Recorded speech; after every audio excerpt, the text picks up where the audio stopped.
A comunidade Narrações Imersivas acaba de chegar. Torne-se membro e tenha acesso a todos os nossos livros, sem interrupções ou propagandas. E em formato de MP3, ouça diretamente da nossa plataforma no Hotmart. Por menos de uma Coca-Cola por mês, você assina nossa comunidade e apoia diretamente nosso trabalho. Não perca mais tempo e venha curtir mais uma forma de ouvir Narrações Imersivas. Link para assinar a comunidade na descrição ou no primeiro comentário fixado. Fique agora com mais um episódio imersivo. Saga Jogos Vorazes.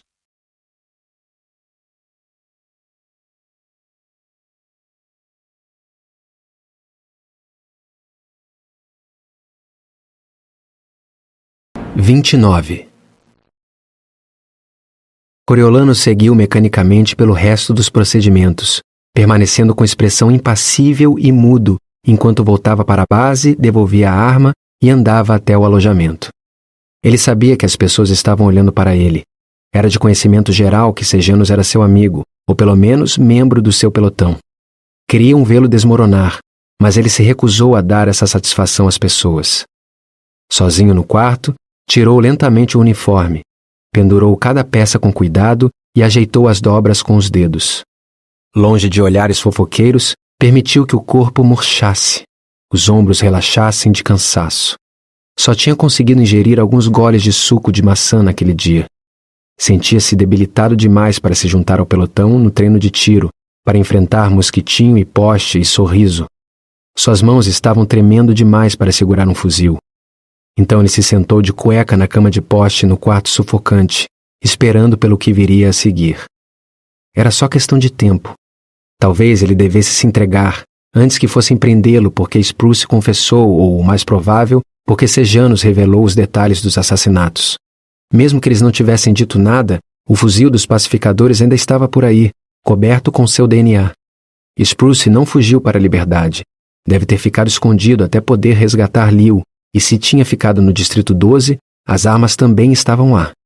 Podiam estar examinando a arma naquele minuto mesmo, procurando a confirmação de que Spruce a tinha usado para matar Mayfair e acabarem descobrindo que o atirador era o soldado Snow, o que havia dedurado o melhor amigo e o mandado para a forca. Coriolanos escondeu o rosto nas mãos. Ele matara Sejanus, como se tivesse batido nele como fez com Bobbin, ou como se tivesse atirado nele como fez com Mayfair. Ele matara a pessoa que o considerava um irmão. Mas enquanto a crueldade do ato ameaçava afogá-lo, uma vozinha ficava perguntando: "Que escolha você teve? Que escolha?" Nenhuma. Sejanus estava determinado a se autodestruir, e Coriolanos foi carregado pela situação e acabou no pé da árvore forca ele mesmo. Ele tinha que pensar racionalmente. Sem ele, Sejanus teria morrido na arena, vítima do grupo de tributos que havia tentado matá-los enquanto fugiam. Tecnicamente, Coriolanos dera a ele mais algumas semanas de vida e uma segunda chance, uma oportunidade de consertar as coisas. Mas não foi isso que ele fez. Não conseguiu, não quis. Ele era o que era. Talvez fugir para o norte tivesse sido melhor. Pobre Sejanus. Pobre, sensível, tolo e morto Sejanus. Coriolanos foi até o armário de Sejanus, pegou a caixa de itens pessoais, se sentou no chão e espalhou o conteúdo na sua frente. Os únicos acréscimos desde a outra vez eram 2 biscoitos caseiros cobertos por lenços de papel. Coriolanos desembrulhou um e deu uma mordida. Por que não? A doçura se espalhou pela língua e imagens surgiram no cérebro dele. Sejanus entregando um sanduíche no zoológico, Sejanus enfrentando a doutora Gal, Sejanus o abraçando na estrada de volta para a base, Sejanus pendurado na corda. "Mãezinha! Mãezinha! Mãezinha! Mãezinha! Mãezinha! Mãezinha!" Ele vomitou o biscoito e produziu um jorro de suco de maçã azedo e ácido junto com migalhas. Seu corpo estava coberto de suor e ele começou a chorar. Encostado nos armários, encolheu as pernas junto ao peito e deixou que os soluços feios e violentos o sacudissem. Ele chorou por Sejanus, por sua pobre mãezinha e pela doce e dedicada Tigris e sua lady vó, frágil e delirante, que logo o perderia do mesmo jeito sórdido. E também chorou por si mesmo, porque a qualquer momento ele estaria morto. Tamanho era seu pavor que logo começou a ofegar, como se a corda já estivesse lhe roubando a vida. Ele não queria morrer, principalmente não naquele campo, com aqueles pássaros mutantes ecoando a última coisa que lhe dissesse. Quem sabia que coisa maluca acabaria dizendo em um momento daqueles? E ele morto e as aves gritando, até os tordos transformarem o que foi dito em uma música macabra. Depois de uns 5 minutos, o choro acabou e ele se acalmou, passando o polegar sobre o coração frio de mármore da caixa de Sejanos. Não havia nada a fazer além de tentar encarar a morte como um homem, como um soldado, como um Snow. Assim que aceitou seu destino, ele sentiu que precisava botar suas coisas em ordem. Ele tinha que consertar o que desse com as pessoas que amava. Ao abrir a parte de trás da moldura do diploma, descobriu que ainda restava bastante dinheiro depois da compra de armas de Sejanos. Ele pegou um dos envelopes elegantes cor de creme que Sejanos tinha levado da capital, enfiou o dinheiro dentro, lacrou o envelope e o endereçou a Tigris. Depois de arrumar as coisas de Sejanos, guardou a caixa no armário. O que mais? Ele se viu pensando em Lucy Gray, o primeiro e agora único amor da sua vida. Coriolanus gostaria de deixar uma lembrança dele. Remexeu na caixa e escolheu o lenço laranja, pois o bando adorava cores, e ela, mais do que todos. Não sabia bem como entregaria ela, mas se ele durasse até domingo, talvez conseguisse sair escondido da base para vê-la uma última vez. Ele colocou o lenço dobrado com as cordas que Pluribus tinha enviado. Depois de lavar o catarro e as lágrimas do rosto, ele se vestiu e foi até o correio para enviar o dinheiro para casa. No jantar, ele sussurrou um relato do enforcamento para os companheiros de quarto infelizes, tentando aliviar a história. Acho que ele morreu imediatamente. Não dava para ter sentido dor. Ainda não acredito que ele fez aquilo, disse Sorriso. A voz de Poste oscilou. Espero que não achem que estávamos todos envolvidos. Mosquitinho e eu somos os únicos que seriam suspeitos de sermos simpatizantes dos rebeldes, por sermos dos distritos, disse Sorriso. Por que vocês estão preocupados? Vocês são da capital. Sejanos também era, lembrou Poste. Mas não de verdade, não é? Ele sempre falava sobre o Distrito 2, disse Mosquitinho. Não era mesmo, concordou Coriolanus. Coriolanus passou a noite montando guarda na prisão vazia. Ele dormiu como os mortos, o que fazia sentido considerando que era questão de horas para que se juntasse a eles. Ele fez o esperado durante os exercícios matinais e quase sentiu alívio quando, no fim do almoço, o ajudante do comandante Hoff apareceu e pediu que ele o seguisse. Não foi dramático como a polícia militar, mas como estavam tentando restabelecer uma sensação de normalidade entre as tropas, era o jeito certo de proceder. Por ter certeza de que seria levado direto da sala do comandante para a prisão, Coriolanus se arrependia de não ter colocado alguma coisa de casa no bolso, para segurar em suas últimas horas. O estojo de pó compacto da mãe seria o objeto escolhido, o que o acalmaria enquanto ele esperava a corda. Embora não fosse grande, a sala do comandante era melhor do que qualquer outro espaço que ele tivesse visto na base, e ele afundou na cadeira de couro do outro lado da mesa de Hoff, grato por poder receber a sentença de morte com um pouco de classe. Lembre-se de que é um Snow, disse para si mesmo. Vamos partir com certa dignidade.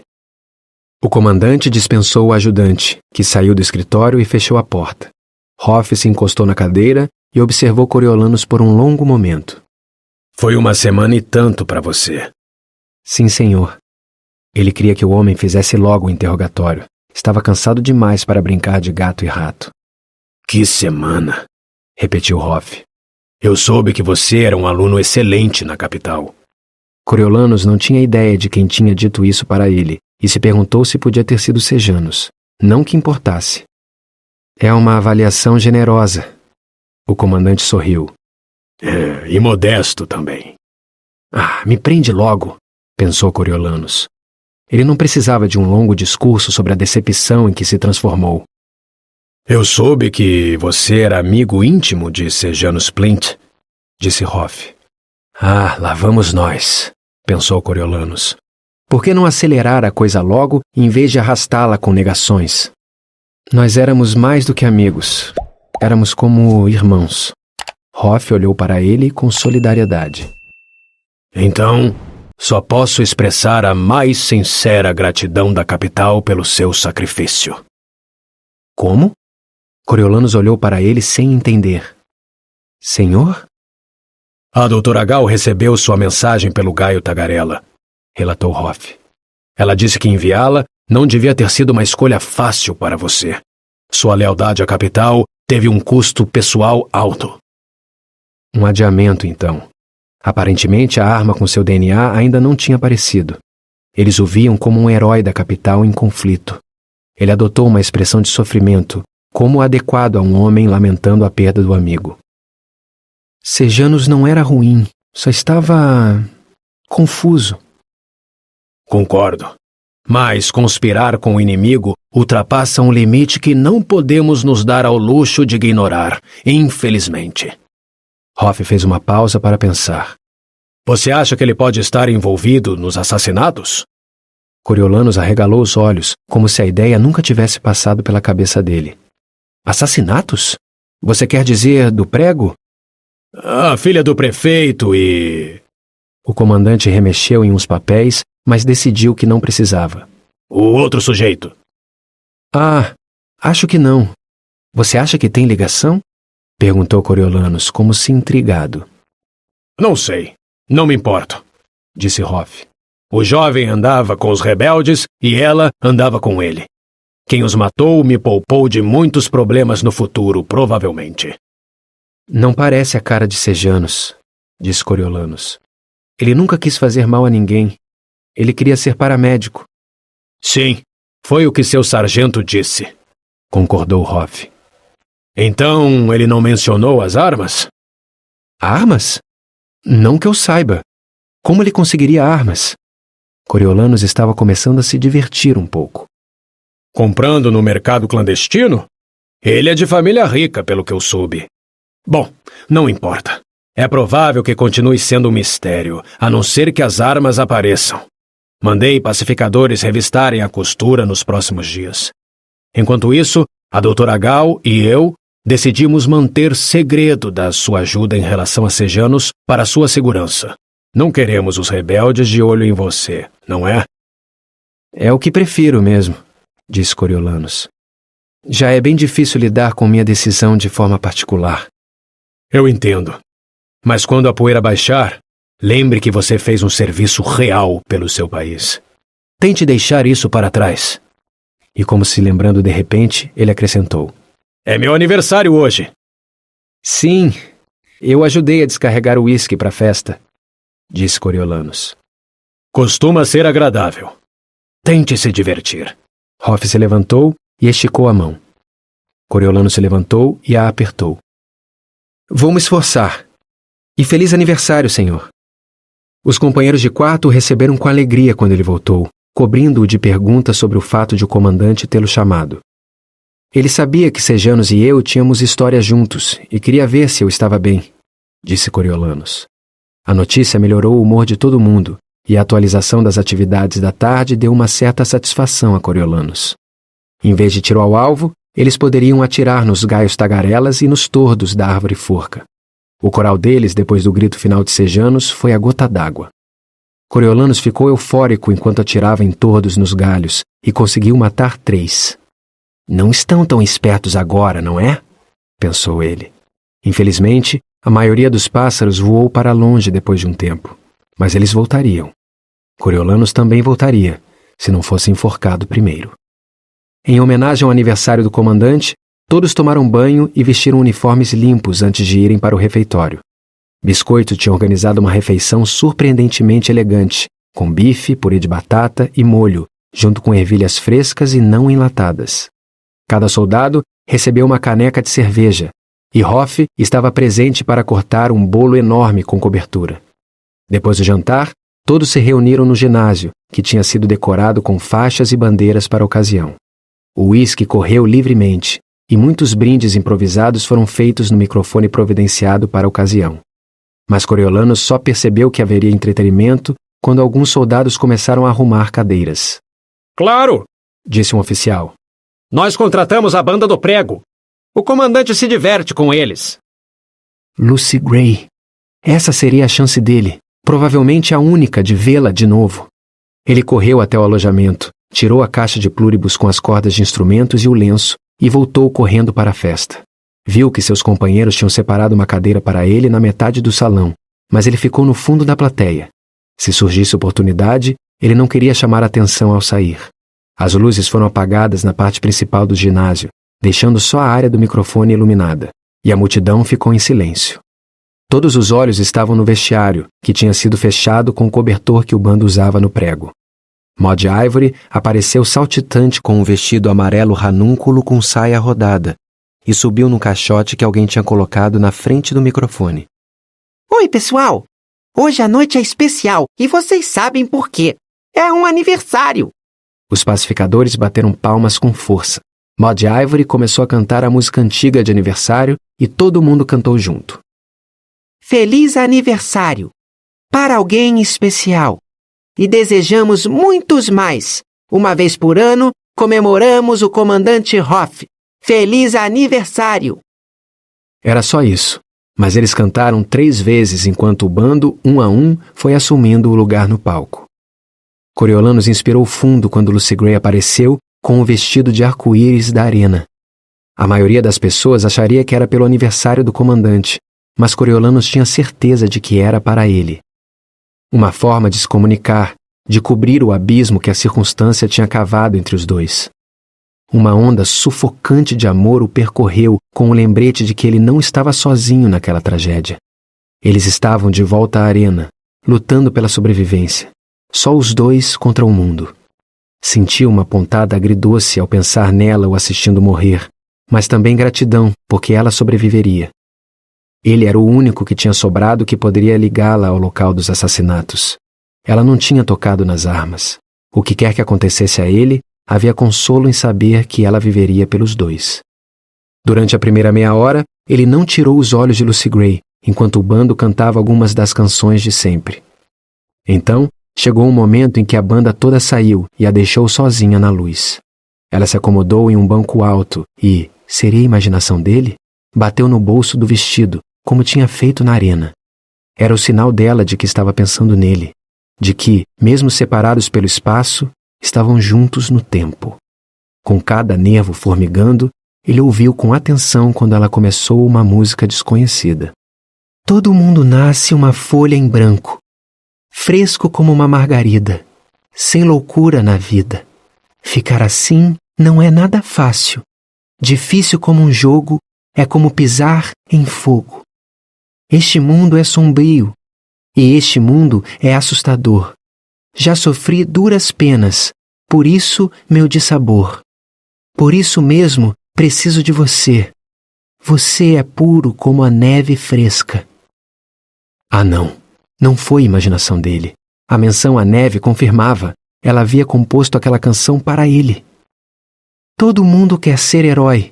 O bolo com decoração, quem faz, não quem sonha, com muita dedicação.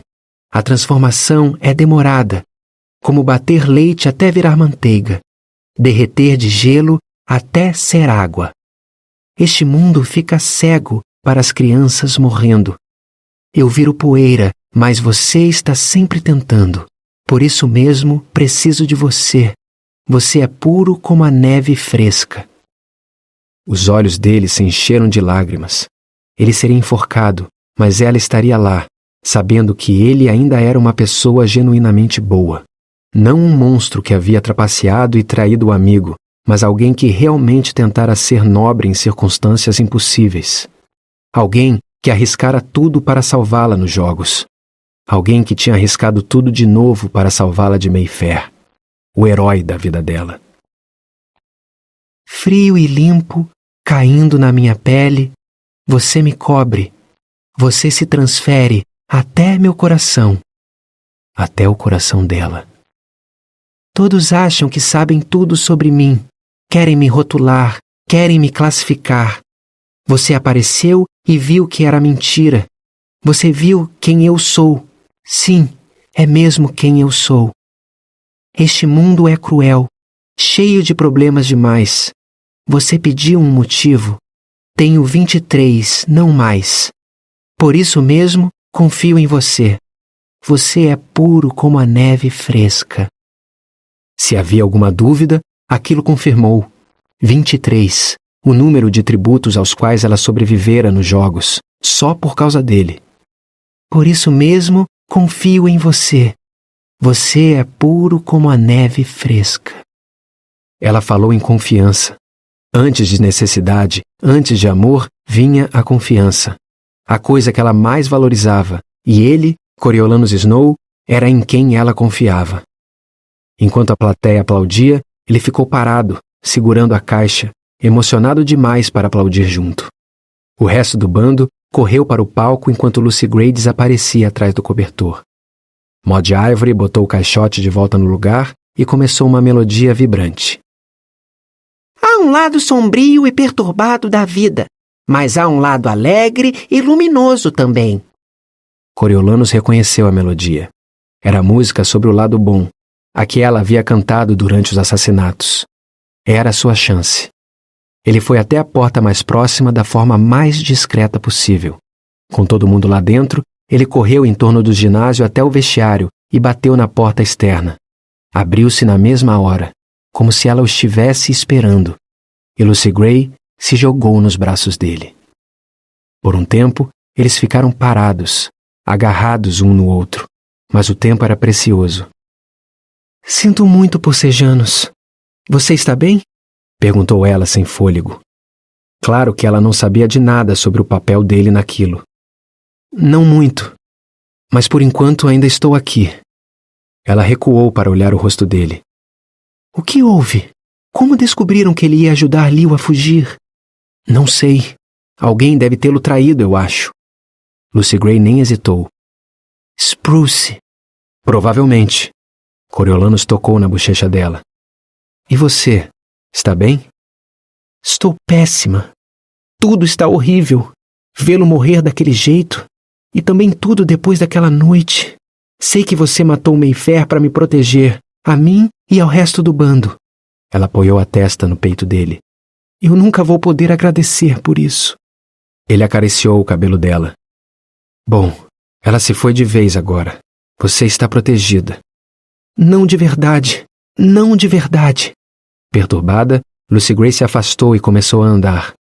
O prefeito, ele não me deixa em paz. Ele tem certeza de que a matei. De que matei os dois. Ele dirige aquele carro horrível até a nossa casa e fica estacionado na frente por horas. Os pacificadores já nos interrogaram 3 vezes. Eles dizem que ele fica em cima deles dia e noite para que me prendam. E se eles não me fizerem pagar, ele vai fazer. Aquilo era assustador. O que eles mandaram você fazer? Evitá-lo. Mas como posso fazer isso se ele está esperando a 3 metros da minha casa? Perguntou ela. Mayfair era a coisa mais importante no mundo para ele. Acho que ele só vai descansar quando eu estiver morta. Agora ele está começando a ameaçar o resto do bando. Eu vou fugir. O quê? Perguntou Coriolanus. Para onde? Para o norte, eu acho. Como Billy Tope e os outros falavam. Se eu ficar aqui, sei que ele vai dar um jeito de me matar. Já estou reunindo suprimentos. Por aí, pode ser que eu sobreviva. Lucy Gray correu para os braços dele. Estou feliz que pude vir dizer adeus. Fugir. Ela ia mesmo fazer isso. Ia mesmo para o norte se arriscar na natureza. Ele sabia que só a perspectiva da morte certa poderia levá-la a fazer isso. Pela primeira vez em dias, ele viu um jeito de escapar da forca. Não é um adeus. Eu vou com você. Você não pode. Não vou deixar. Você estaria arriscando sua vida, avisou ela. Coriolanus riu. Minha vida? Minha vida consiste em me perguntar quanto tempo vai demorar até encontrarem as armas e me ligarem ao assassinato de Mayfair. Estão fazendo buscas na costura agora. Pode ser a qualquer momento. Nós vamos juntos. Ela franziu a testa sem acreditar. Você está falando sério? Nós vamos amanhã. Um passo à frente do carrasco. E do prefeito, acrescentou ela. Vamos finalmente ficar livres dele, do Distrito 12, da capital, de tudo. Amanhã, ao amanhecer. Amanhã, ao amanhecer, confirmou Coriolanus. Ele colocou a caixa nas mãos dela. Do pluribus, menos o lenço que é meu. É melhor eu voltar antes que alguém perceba que saí e desconfie. Ele a puxou para um beijo apaixonado. Somos só nós de novo. Só nós, disse ela, o rosto reluzindo de alegria. Coriolano saiu correndo do vestiário, com asas nos calcanhares. Vamos cantar uma canção de esperança diária, esteja o dia nublado ou lindo. Ele não ia só viver. Ia viver com ela, como naquele dia que eles passaram no lago. Ele pensou no gosto do peixe fresco, no ar doce e da liberdade de agir como gostaria, como a natureza queria, de não dar satisfações a ninguém, de se livrar realmente das expectativas opressivas do mundo para sempre. Vamos sempre confiar no amanhã, que cuide de nós e nos mantenha sorrindo. Ele voltou para o ginásio e retornou ao seu lugar a tempo de cantar a parte final. Fique no lado bom, sempre no lado bom. Fique no lado bom da vida. Vai nos ajudar todos os dias, vai iluminar o caminho. Se sempre ficarmos no lado bom da vida. Isso aí, se ficarmos no lado bom da vida. A mente de Coriolanos estava girando. Lucy Gray se juntou ao bando novamente para uma daquelas canções harmoniosas com palavras ininteligíveis, e ele se desligou do show enquanto tentava entender a virada que a vida tinha jogado no colo dele. Ele e Lucy Gray fugindo para o norte. Loucura! Mas por outro lado, por que não? Era o único bote salva-vidas ao seu alcance, e ele pretendia segurá-lo com força. O dia seguinte era domingo, ele teria folga. Sairia o mais cedo possível. Tomaria café da manhã, possivelmente sua última refeição na civilização, quando o refeitório abrisse às 6, e cairia na estrada. Seus companheiros de quarto estariam dormindo de tanto uísque na mente. Ele teria que sair escondido da base. A cerca. Ele esperava que Spruce tivesse informações quentes sobre um ponto fraco atrás do gerador. Ele iria até Lucy Gray e fugiria o mais rápido que pudesse. Mas calma, ele deveria ir até a casa dela? Com o bando todo lá? E possivelmente o prefeito? Ou ela pretendia se encontrar com ele na campina? Ele estava refletindo sobre isso quando o número terminou e ela subiu de novo no banco com o violão. Eu quase esqueci. Prometi cantar isso para um de vocês, disse ela. E lá estava de novo, tão casualmente, a mão no bolso. Ela começou a canção em que estava trabalhando quando ele apareceu atrás dela na campina. Você vem, para a árvore, onde eles enforcaram um homem que dizem que matou 3. Coisas estranhas aconteceram aqui. Não mais estranho seria se nos encontrássemos à meia-noite na árvore forca. A árvore forca. Seu antigo ponto de encontro com Billy Tope. Era lá que ela queria que ele se encontrasse com ela. Você vem, para a árvore, onde o homem morto clamou para que seu amor fugisse. Coisas estranhas aconteceram aqui. Não mais estranho seria se nos encontrássemos à meia-noite na árvore forca. Ele teria preferido não se encontrar com ela no mesmo ponto de encontro dela com o antigo amor, mas certamente era mais seguro do que ir para a casa dela. Quem estaria lá numa manhã de domingo? Além do mais, Billy Tope não era mais um problema. Ela respirou fundo. Devia ter escrito mais. Você vem, para a árvore, onde eu mandei você fugir para nós dois ficarmos livres. Coisas estranhas aconteceram aqui. Não mais estranho seria se nos encontrássemos à meia-noite na árvore forca. De quem ela estava falando? Billy Tope dizendo para ela ir para lá para ambos serem livres? Ela dizendo para ele que ficariam livres? Você vem, para a árvore, usar um colar de corda e ficar ao meu lado. Coisas estranhas aconteceram aqui. Não mais estranho seria se nos encontrássemos à meia-noite na árvore forca. Agora ele entendia. A música, o narrador na música era Billy Tope, e ele estava cantando para Lucy Gray. Ele tinha testemunhado a morte de Arlo, ouvido os pássaros repetirem as últimas palavras dele, implorado a Lucy para fugir para a liberdade com ele, e quando ela o rejeitou, Billy Tope quis que ela fosse enforcada junto para não viver sem ele. Coriolano esperava que fosse a última música de Billy Tope. O que mais ele poderia dizer? Não que importasse.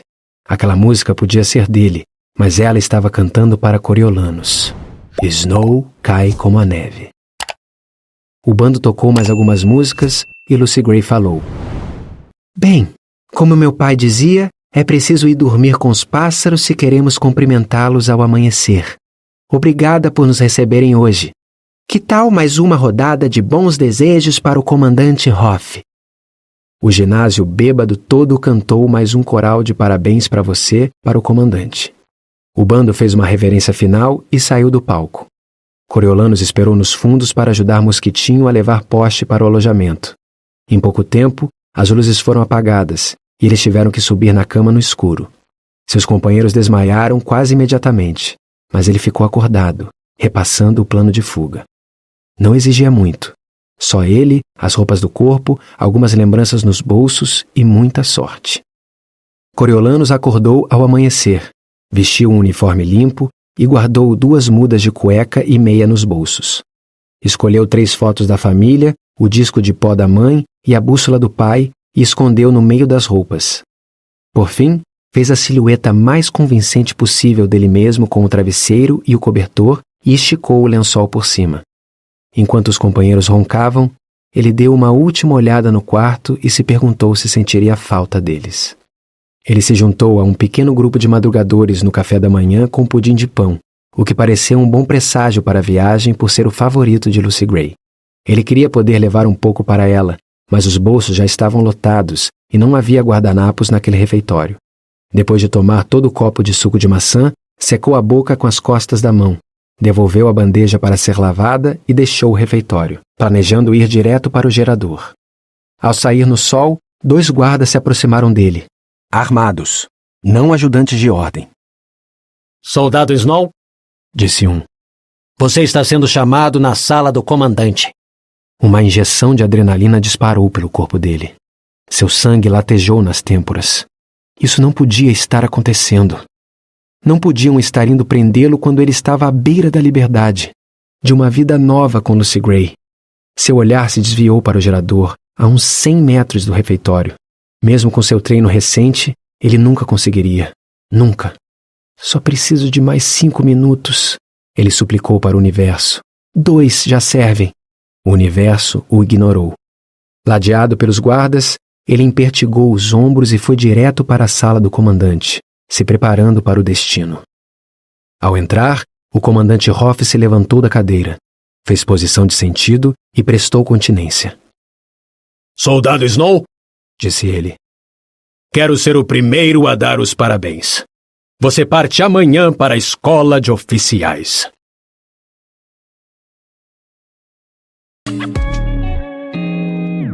O canal Narrações Imersivas agradece por ter ouvido mais um episódio conosco. Acompanhe nossa página no Instagram e fique por dentro de todas as novidades do canal. E se você vê valor nesse projeto, considere apoiá-lo. Faça parte da nossa comunidade no Hotmart. Até a próxima com mais uma narração imersiva.